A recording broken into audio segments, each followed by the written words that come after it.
Pemirsa, terungkapnya kasus kejahatan seksual berkedok game online baru-baru ini bukan yang pertama kali terjadi. Pada 2019 lalu, polisi juga mengungkap kasus serupa dengan mengincar anak-anak perempuan lewat game online.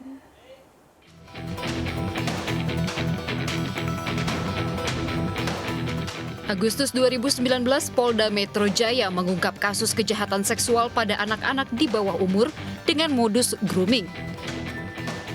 Tersangka menggunakan game online untuk mengincar anak-anak perempuan berumur 9 hingga 15 tahun. Modus para tersangka yakni mengajak para korban berkomunikasi dengan video call, lalu melakukan tindakan asusila. Lebih dari 10 orang diketahui menjadi korban pelaku. Kementerian Komunikasi dan Informatika telah meminta pihak penyedia aplikasi game online untuk memblokir fitur kirim kontak dan foto. Tersangka yang ditangkap di Bekasi, Jawa Barat dijerat Undang-Undang Perlindungan Anak dengan ancaman hukuman maksimal 15 tahun penjara. Baru-baru ini publik kembali digemparkan kasus serupa.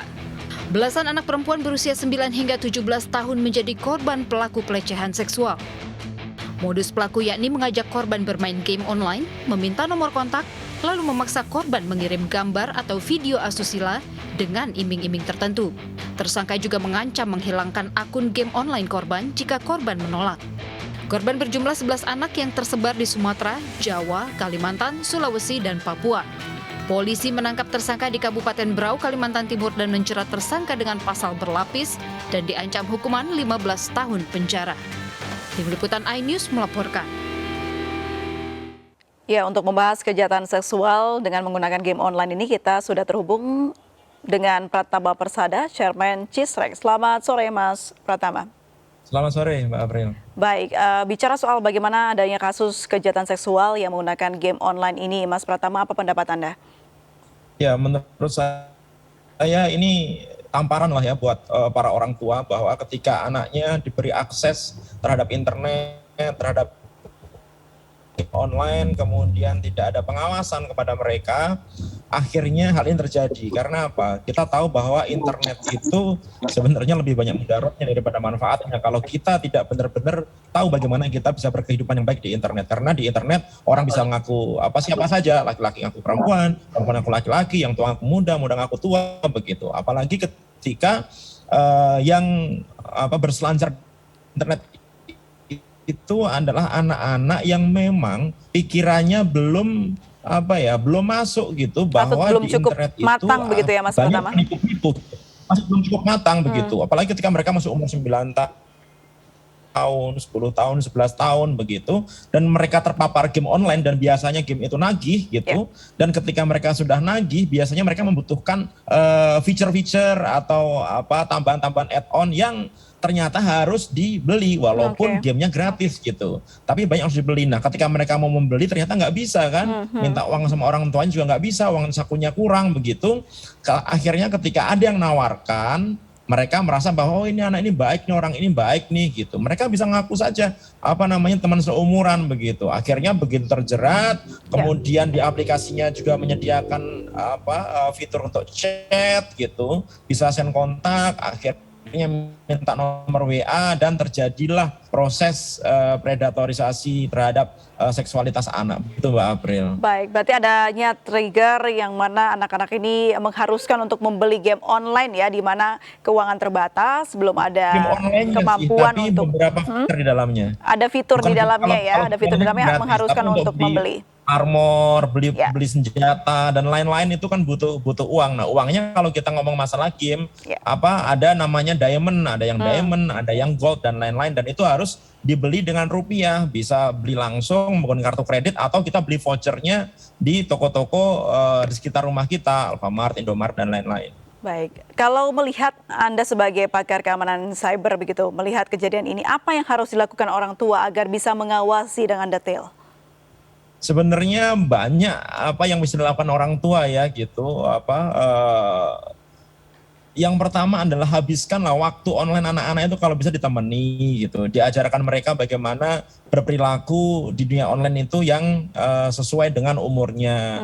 Kemudian kalau mereka menggunakan komputer, letakkan komputernya di ruang yang bisa diawasi semua orang. Kalau mereka menggunakan handphone, diusahakan secara rutin mengecek handphonenya ada apa di dalamnya begitu. Kemudian juga kita lihat kira-kira anak kita itu suka mengakses ke situs-situs mana, itu bisa kita cek dari historinya gitu. Kemudian para orang tua juga harus secara rutin mengecek tagihan kartu kredit, tagihan kartu debit dan lain-lain yang kadang-kadang anak ini karena nggak minta dia menggunakan kartu kredit milik orang tuanya, apalagi ketika mereka menggunakan device dari orang tuanya, itu yang lebih bahaya lagi. Kenapa? Karena internet itu, platform itu dia melakukan profiling terhadap user. Jadi kalau misalkan yang biasa make itu adalah orang tua begitu, yang memang tidak ada masalah ketika melihat konten-konten dewasa gitu, sehingga platform itu memprofiling ini orang dewasa nih. Begitu device itu dikasihkan kepada anaknya gitu, nah anaknya akan melihat iklan-iklan atau konten-konten yang tidak sesuai sepatutnya dengan dilihat apa yang orang tuanya gitu, yang harusnya tidak dilihat oleh si anak tersebut gitu. Nah itu yang menyebabkan sebenarnya kadang-kadang anak dewasa sebelum waktunya karena mereka mendapatkan akses konten yang sebenarnya itu adalah akses untuk konten orang tuanya, begitu Mbak. Solusinya apakah harus kita buatkan sendiri begitu Mas Pratama, anak-anak kita dengan akun sendiri begitu? Iya, kalau bisa ya tadi sebenarnya ini masalah hubungan antara orang tua dan anak sih ya gitu. Kalau kita bisa memberitahu anak kita dengan baik, insya Allah mereka mengerti gitu. Terus secara masalah teknis ya kita bisa melakukan dengan berbagai macam teknologi, dengan parental control dan lain-lain begitu, sehingga anak ini memiliki akun yang memang sesuai dengan usianya gitu. Dan tadi sudah saya bilang orang tua harus menurut saya melakukan pengecekan terhadap device yang dimiliki anak. Banyak kok caranya gitu, mulai dari aplikasi-aplikasi yang gratisan sampai aplikasi-aplikasi yang berbayar tapi tidak mahal begitu, yang bisa kita gunakan untuk mengawasi anak-anak kita. Kan kalau kejadian seperti ini kan udah terlambat semuanya, iya kan? Anak kita sudah terpaksa memberikan konten-konten video yang harusnya tidak mereka buat begitu, mereka dipaksa dan lain-lain, akhirnya terlambat gitu. Nah, mumpung belum terlambat, orang tua ini yang memang harus berperan untuk mengawasi anak-anaknya. Memang saat ini ya, kalau kita lihat anak-anak mulai dari anak TK pun sudah bisa mengakses internet gitu. Bahkan mereka kadang-kadang karena mungkin suka nangis diberikan akses YouTube sama orang tuanya gitu. Nah itu menurut saya jangan lagi gitu, bahwa anak-anak ini ketika mereka mengakses internet kalau bisa diawasi sebelum mereka mendapatkan edukasi yang cukup di sekolahnya gitu Mbak. Kalau bicara soal game online ini akhirnya membuat candu bagi anak-anak, bagaimana sih Mas Pratama treatment yang baik untuk anak-anak agar tidak kecanduan game? Ya sebenarnya gini, kan kalau kita ngomong kadang-kadang orang tua susah ya ngasih tahu anaknya. Kadang-kadang anaknya juga suka nangis-nangis, suka kabur dan lain-lain gitu. Sebenarnya ada teknologinya. Ada teknologi yang bisa kita gunakan untuk melakukan pembatasan terhadap gadget anak-anak ini gitu. Jadi misalnya bisa kita batasi kalau kita install aplikasi parenting ini, kita bisa membatasi anak kita boleh menggunakan handphone jam berapa sampai jam berapa, sehari berapa jam, berapa screen time yang kita allow kepada mereka ketika mereka menggunakan gadget gitu. Itu sebenarnya bisa secara teknologi, sehingga ketika mereka menggunakan handphonenya sendiri pun mereka juga ada dibatasi, tidak bisa install aplikasi sembarangan begitu.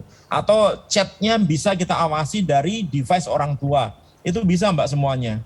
Dan ada gitu. Nah yang jadi masalah adalah tidak semua orang tua mengerti bagaimana cara melakukan itu gitu. Oleh karena itu memang perlu sosialisasi. Ini Kominfo juga menurut saya sudah cukup bagus itu melakukan sosialisasi bagaimana melek digital begitu ya Mas Pratama. Baik, Mas Pratama masih bergabung bersama kami. Oke, rupanya kita terputus sambungan dengan Mas Pratama. Kita akan mencoba lagi untuk menghubungi Mas Pratama. Namun sambil memperbaiki komunikasi kita dengan Mas Pratama, kita jeda terlebih dahulu. Pemirsa tetap bersama kami di MNC News.